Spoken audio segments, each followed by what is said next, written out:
علیکم. اللہ تعالیٰ ہمیں بے حیائی و برائی سے بچنے کی توفیق عطا فرمائے. آج کا واقعہ ایک ٹک ٹاکر کا ہے. یہ پہلے ٹک ٹاک بناتی ہوتی تھیں اور ان کی ایک اور کہتی ہیں میری بیماری تھی کہ میں اپنے آپ سے بہت زیادہ باتیں کرتی تھی. جب بھی میں فارغ ہوتی تھی، جب بھی مجھے ٹائم ملتا تھا، بس کوئی اور کام ہی نہیں میرے پاس. کہیں شیشہ لگا دیکھ لیا یا فون کا سیلفی موڈ آن کر کے بس میں اپنے آپ سے باتیں کرنے لگ جاتی اور سٹائل بناتی رہتی کہ ایسا ٹک ٹاک بناؤں گی یا ویسا بناؤں گی، یا اس گانے پر یہ سٹیپ کرنا ہے میں نے، یا ایسے وہ جو منہ سے بول کے ڈائلاگ اس کی نقل لگاتے ہیں ایسے ہی میں نے نقل لگانی ہے. انہی چیزوں میں ان کا ٹائم گزرتا رہتا تھا. لیکن کہتی ہیں کہ مجھے اپنے آپ سے باتیں کرنے کی بڑی پرانی بیماری تھی، حتیٰ کہ گھر والے بھی مجھے چھیڑنے کے لیے کبھی میری نقل اتارتے ہوتے تھے جب مجھے نوٹ کرتے تھے کہ میں اپنے آپ سے باتیں کر رہی ہوں. انہوں نے بڑی کوشش کی کہ بیٹا چلو کبھی کبھی تو بندہ سمجھ آتا ہے کہ بات کر لے اپنے آپ سے، لیکن تم تو ہر وقت تھی. تو یہ کہتی مجھے شوق ہے، مجھے مزہ آتا بس. اور یہ گھر میں لاڈلی بھی کہتی ہے کہ میں بہت زیادہ تھی. گھر والے پیار بھی مجھے بہت کرتے تھے تو اس لیے زیادہ سمجھاتے نہیں تھے، کیونکہ پھر میں منہ بنا لیتی تھی، ناراض ہو جاتی تھی اور پھر کافی عرصے تک گھر والوں سے بات چیت نہیں کرتی تھی. یہ کہہ رہی ہیں کہ میری عادت ہی تھی ایسی. بس اب ایسے ہی ان کے دن رات گزر رہے تھے اپنے آپ سے باتیں. کوئی بھی کام ہو، ان کی بہن الگ ان سے ناراض ہوتی، لیکن ان کے برعکس ان کی جو بڑی بہن تھی وہ ماشاءاللہ سے کہتی ہیں کہ نمازی، پرہیزگار اور باقاعدہ پردے دار تھی. اور لیکن یہ اس طرح سے نہ پردے دار تھی، نہ ان کی اس معاملے میں بات مانتی تھی، بلکہ اگر کبھی اس بارے میں کوئی بات ہو بھی جائے تو یہ ٹھیک ٹھاک ان سے بحث کرتی تھی اور لڑائی جھگڑا ہو جاتا تھا، کیونکہ دونوں کی اپنی اپنی گیدرنگ تھی. ان کی الگ سہیلیاں تھیں، ان کی الگ سہیلیاں تھیں.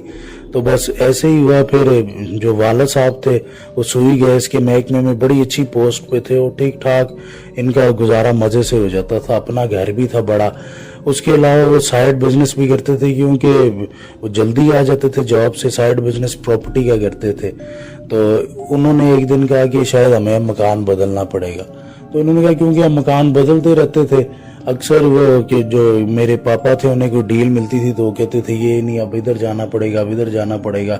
حالانکہ ہوتے اپنے مکان تھے، لیکن پراپرٹی کا کیونکہ ان کا بزنس تھا، کبھی کوئی بہت اچھی ڈیل ملے تو وہ اپنا جس مکان میں رہ رہے ہوتے تھے اس کو بھی سیل کر دیتے تھے. اب اسی طرح ہی معاملات ان لوگوں کی زندگی کے چل رہے تھے. انہوں نے کہا کہ مکان ہمیں چینج کرنا پڑے گا. ایک جگہ بہت اچھا مکان بک رہا ہے وہاں کے ریٹ کے حساب سے، اور فوراً ہم لوگوں کو تو وہاں پہ جانا پڑے گا، کیونکہ مجھے اتنی اچھی ڈیل کبھی ملتی نہیں آسانی سے. تو خیر کہتی ہیں کہ پاپا کو کوئی روکنے والا تھا نہیں، تو اس لیے پھر پاپا نے کہا کہ ہمارے پاس ٹوٹل 2 مہینے ہم لوگوں نے مکان شفٹ کرنا. تو مکان کا شفٹنگ کا کام وغیرہ اب شروع ہو گیا. اب شفٹنگ شروع ہو گئی، یہاں سے وہاں سامان ہونا شروع ہو گیا، اور کرتے کرتے پھر مکان آرام سے شفٹ ہو گیا. انہوں نے کہا کہ وہاں پر بھی میری یہی عادت تھی کہ میں اپنے آپ سے باتیں کرتی تھی اور اسی طرح ہی بات چیت کا مجھے شوق تھا اپنے آپ سے. کہتی ہیں تو اب اس طرح ہونے لگ گیا نا کہ وہاں پہ نا جب میں اپنے آپ سے بات کرتی تو پتہ نہیں مجھے ایسا کیوں لگتا جیسے کوئی دروازے سے کان لگا کے سنتا میری باتیں نا، یا پھر کوئی دروازے کے پاس کھڑا ہوتا ہے. کہتی ہے 1-2 دفعہ میں نے کوشش کی کہ پتہ چلے نا مجھے یہ کیا ہے، گھر میں کوئی میرا مذاق نہ اڑاتا ہو، کیونکہ گھر میں ان کے مہمان بھی آئے ہوئے تھے. جب نیا انہوں نے گھر لیا تو اس کی خوشی میں کہ شاید کوئی تنگ کر رہا ہوں مجھے. انہوں نے دیکھا باہر تو کوئی بھی نہیں ہے. پھر 1-2 بار اور انہیں کچن میں کچھ پکاتے ہوئے کوئی محسوس ہوا، اپنے ٹک ٹاک بناتے ہوئے کوئی محسوس ہوا، کوئی کردار نہ. پھر انہوں نے باتیں شاتیں جب زیادہ کرنا شروع کر دی اپنے آپ سے جس طرح کرتی تھی، تو کہتی ہیں کہ مجھے باقاعدہ کوئی جواب ملنا شروع ہو گیا، جیسے کہ آؤ. انہوں نے آؤ کی آوازیں تو سنی اپنے کمرے کی طرف، جیسے کمرے کی طرف کوئی بلاتا ہو. کہتی پتہ نہیں میری طبیعت میں چڑچڑا پن کچھ حد سے زیادہ ہی آ گیا نا. اتنا آ گیا کہ میری کبھی باجی نے مجھے نماز کے لیے کہہ دینا کہ بیٹا چلو نماز تو بچی پڑھ لو میری ہے، تو انہوں نے نہیں پڑھنی. حالانکہ وہ اتنا پیار کرنے والی تھی، یہ کہتی کہ بس انتہا درجے کا میری باجی مجھے پیار کرنے والی تھی، کیونکہ ایج ڈیفرنس بھی بہت تھا. لیکن کہتی میں کبھی سنتی ہی نہیں تھی ان کی. انہوں نے کبھی کہنا کہ نماز پڑھ لو تو کہہ رہی ہیں اب نعوذ باللہ نماز کا مجھے وہ کہتی تو مجھے ان سے چڑ ہونے لگ جاتی کہ یہ کیا کہہ رہی ہیں اور مجھے کیوں کہہ رہی ہیں. بہت بڑی نمازی ہیں تو خود ہی پڑھیں، جب میرا حساب کتاب بنے گا تو میں پڑھ لوں. کہتی لیکن مجھے اتنی میری نیستی زندگی میں آ گئی کہ میں نماز سے تو دور ہوئی اس کے علاوہ مہینوں گزر گئے، مجھے نماز کی کوئی پرواہ ہی نہیں اور نمازیں جا رہی اور مجھے کوئی ٹینشن ہی نہیں ہو رہی، جبکہ پہلے اتنا حساب کتاب نہیں میرا خراب تھا جتنا اب خراب ہو گیا۔ کہتی اب کمرے کے اندر نا باقاعدہ مجھے کوئی وجود نظر بھی آنے لگ گیا اور کہیں نہ کہیں مجھے اچھا لگنے لگ گیا، چلو میری باتیں تو سن رہا۔ کہہ رہی پھر وہ باجی کی سہیلیاں آئی ہوئی تھی، ان کی سہیلی نے بھی مجھے سمجھانا شروع کیا تو مجھے اور غصہ آیا، میں وہاں سے چلی گئی کہ کیا نماز وغیرہ ہر وقت ہی انہوں نے تو مذاق میری چھیڑ ہی بنا لیا، نعوذ باللہ نا۔ تو اب اس کے علاوہ پھر انہوں نے مڑ کے دیکھا تو ان کو اپنی بہن کے پیچھے نا کوئی پرپل سی سکن کی کوئی لڑکی نظر آئی نا، بچی سی نا۔ اب یہ انہوں نے باجی سے کہا باجی وہ کچھ ہے، تو باجی نے دیکھا کہ وہ کہہ رہی ہے بس اب تمہارے ساتھ کچھ ایسے ہی شروع ہوگا جس طرح تم کر رہی ہو۔ تو پھر یہ کہتی ہیں کہ میں کمرے میں گئی، وہاں پہ بھی باقاعدہ مجھے ایک عورت کا وجود نظر آیا نا، رات کو ایسے ہی میں قنودگی میں اٹھی، نیند طاری تھی میرے پہ، ایسے ہی آنکھ کھل گئی تو کوئی عورت سی مجھے نظر آئی نا، وہاں پہ ڈریسنگ کے پاس بیٹھی ہوئی تھی، اپنے بال وغیرہ بنا رہی تھی شیشے کے پاس بیٹھ کے۔ تو اس اتنے میں اس سے پوچھتی، لیکن پھر مجھے نیند آ گئی، میری آنکھ کھلی تھی تو میں نے اس کو دیکھا، پھر میں سو گئی۔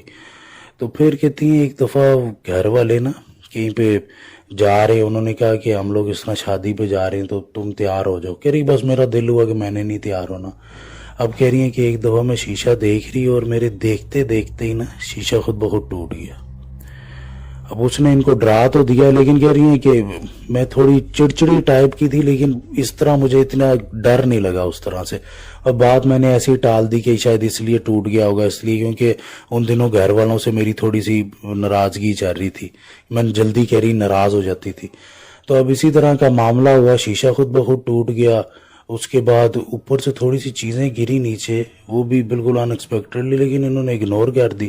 پھر اب انہوں نے کہا چلو گھر والے چلے جائیں گے تو میں جو چیز ہے تو اس سے میں بات چیت کروں گی۔ ان کے دماغ میں ہوا نا، انہوں نے وہی موم بتیوں کا گول دائرہ وغیرہ لگا کے ذرا ایسے ہی کہا کہ چلو شوگر ہی صحیح دیکھتی ہوں کیا ہوتا۔ اکیلی تھی اور تھوڑی سی بہادر بھی کہہ رہی کہ میں ہو گئی تھی، کیونکہ اکثر ہی اکیلے رہتی تھی۔ اب خود سے باتیں کرتے ہوئے، پلان بناتے ہوئے یہ گئی ہیں، انہوں نے وہاں دائرہ وغیرہ بنایا اور شروع کر دیا کہ بھئی جو بھی ہو، اب دیکھو گھر میں کوئی نہیں ہے تو مجھ سے اگر تم نے بات کرنی ہے تو مجھ سے بات کرو، میں تمہاری بات سنوں گی اور تم میری بات سنو، مجھے اچھا لگے گا، کچھ ایسے۔ اور ساتھ کوئی انہوں نے شروع کر دیا کچھ پڑھنا نا، کوئی وہ جو نام ہوتے ہیں کوئی جادو چھوٹے موٹے وہ جو کرتے ہوتے ہیں، موم بتیاں وغیرہ جلا کے نا، وہ اوجا بورڈ والے، تو وہ انہوں نے ایک منگوایا ہوا تھا اپنی سہیلی سے، تو وہ ایسے کچھ کرنے لگ گئیں وہاں پہ اپنی سہیلی کے ساتھ بیٹھ کے نا۔ تو سہیلی کو تو پتہ نہیں، اچانک وہ کھڑکے کی آواز آئی تو وہ بھاگ کے نکل بھی گئی۔ اب یہ پیچھے اکیلی رہ گئی، گھر سے بھاگ بھی نہیں سکتی تھی اور گیپ بھی بڑا تھا گھر سے بھاگنے کا۔ کہتی ہیں تو باقاعدہ نا ایک عورت بیڈ کے پیچھے سے کہیں سے نکل آئی اور وہی والی بچی الماری میں سے نکل آئی، اور ایک گندا سا آدمی جو کہہ رہی ہیں جو کہ میرا پاؤں اس نے پکڑ لیا تھا اور کھینچ رہا تھا۔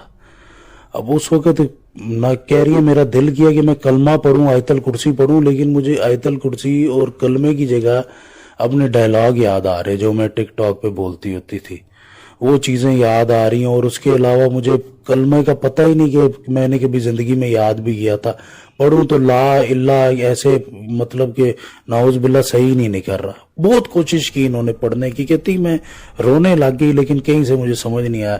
اچانک وہ جو کیلنڈر آتا ہے وہ کسی تبلیغی جماعت کا، تو وہاں پہ انہوں نے وہ کیلنڈر پہ ان کی نظر پڑی نا، تو اوپر یا رحمان یا رحیم لکھا ہوا تھا، تو انہوں نے وہی پڑھنا شروع کر دیا۔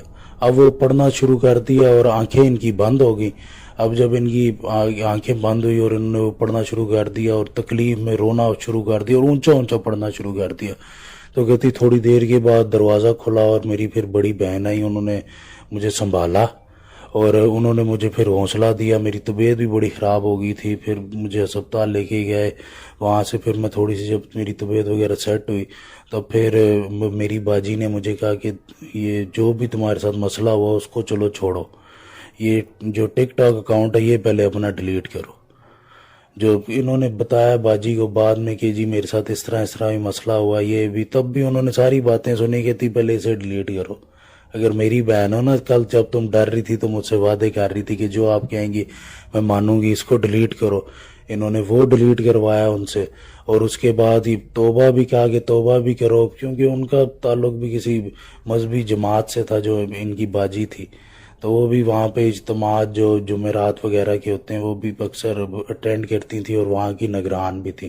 انہوں نے ان سے پھر ان کا وہ ٹک ٹاک اکاؤنٹ بھی ڈیلیٹ کروایا، اور اس کے بعد جو انہوں نے ڈریسنگ رکھی ہوئی تھی اپنی، وہ جو انہیں پسند نہیں تھی ان کی بڑی باجی کو، وہ بھی ساری ہٹوائی، اور پھر ان کو سمجھایا کہ دیکھ لیا، یوں جو بندہ دین سے دور ہوتا ہے تو دین بھی پھر اس سے دور ہو جاتا ہے، اور کبھی کبھی تو دین بندے کے اندر سے نکل ہی جاتا۔ ان کی بات پہ انہیں بڑی اب ہضم ہونے لگ گئی ان کی باتیں، جن باتوں چڑ ہوتی تھی، اور اب کہتی ہیں کہ میں اپنے آپ سے بات بھی نہیں کرتی، اس لیے انہوں نے بھی کہا ہے کہ جب آپ میرا واقعہ سنائیں گے تو آپ نے کہ میرا نام نہیں لینا، ورنہ کوئی ایسے ہی مجھے سرچ کر لے گا، اور کہیں نہ کہیں تو کوئی نہ کوئی کسی نے میری ویڈیو ڈاؤن لوڈ کی ہوئی ہیں لوگوں نے، اور مجھے ابھی تک تکلیف ہے وہ جو انہوں نے ڈاؤن لوڈ کی ہیں اس کی وجہ سے مجھے کہیں گناہ نہ مل رہا، لیکن کہہ رہی میں نے حتی الامکان کوشش کی ہے کہ میری کوئی ویڈیو وہاں پہ نہ نظر آئے، جتنا میرے ہاتھ میں تھا۔ اب وہ جنہوں نے کی ہے تو وہ ہٹا دیں، ریکویسٹ بھی کی ہے انہوں نے کہ وہ ہٹا دیں ویڈیوز، اور اپنا نام بتانے سے بھی انہوں نے منع کیا۔ بس جی یہی تھا آج کا